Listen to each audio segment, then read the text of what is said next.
आऊज़ुबिल्लाहि मिनश्शैतानिर्रजीम बिस्मिल्लाहिर्रहमानिर्रहीम। अस्सलाम वालेकुम स्टूडेंट्स। आज हम जो टॉपिक पढ़ने जा रहे हैं उसका नाम है Newton's third law of motion. Students, अगर Newton third law of motion की बात की जाए तो ये ऐसा लॉ ऑफ मोशन है जो किसी बॉडी पर लगने वाली फोर्स के नतीजे में पैदा होने वाले रिएक्शन की जो है वो बात करता है कि रिएक्शन क्या होता है। ओबियसली जब भी आप किसी बॉडी पर किसी भी चीज़ पर कोई फोर्स लगाते हैं, कोई एक्ट करते हैं, तो उसके नतीजे में कोई ना कोई रिएक्शन पैदा होता है। उस रिएक्शन को डिस्कस करता है Newton third law of motion. तो इसकी अगर प्रॉपर स्टेटमेंट को देखें तो उसके मुताबिक to every action there is always an equal but opposite reaction.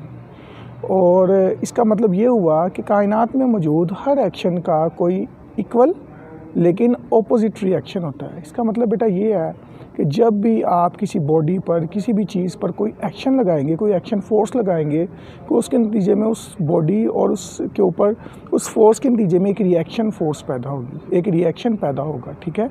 और वो रिएक्शन मैग्नीट्यूड में इक्वल लेकिन डायरेक्शन में उसके ऑपोजिट होगा। तो इसको फर्दर हम एक्सप्लेन 3 एग्जांपल्स की मदद से करते हैं। फर्स्ट एग्जांपल के तौर पर ये सामने आपके एक टेबल है और उसके ऊपर एक बुक पड़ी हुई है।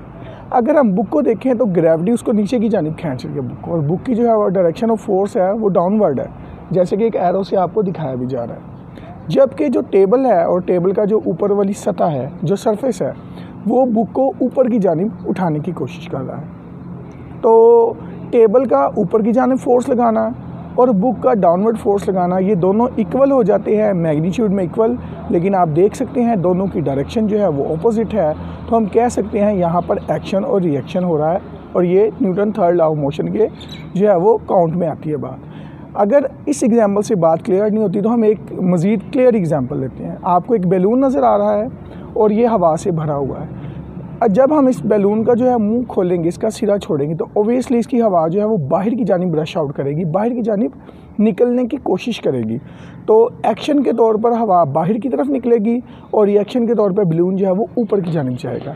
तो ये भी एक्शन और रिएक्शन की एग्जांपल्स हैं। देन हम एक थर्ड एग्जांपल पे आते हैं और इससे क्लैरिटी बहुत ज़्यादा होने वाली है आपको। एक रॉकेट देख रहे हैं आप, और ये रॉकेट जो है इसके डाउनवर्ड में देखें तो गैसेस का अखराज हो रहा है। यहाँ पर कंपोजिशन ऑफ गैसेस हो रही है और उसकी वजह से गैसेस का नीचे से अखराज हो रहा है। और जैसे जैसे गैसेस निकल रही हैं डाउनवर्ड में, तो रॉकेट जो है वो अपवर्ड में मूव कर रहा है कि गैसेस का निकलना एक एक्शन है, जबकि यहाँ से रॉकेट का ऊपर जाना रिएक्शन है। तो स्टूडेंट्स, उम्मीद है कि आपको Newton third law of motion की अच्छे से समझ आ गई होगी। इसके रिगार्डिंग अगर आपको कोई प्रॉब्लम है, कोई मसला है, तो आप कमेंट बॉक्स में या फिर मेरे पर्सनल व्हाट्सएप नंबर पर रब्ता कर सकते हैं। जज़ाकल्लाहुम्मा खैर। अस्सलामु अलैकुम व रहमतुल्लाहि व बरकातहू।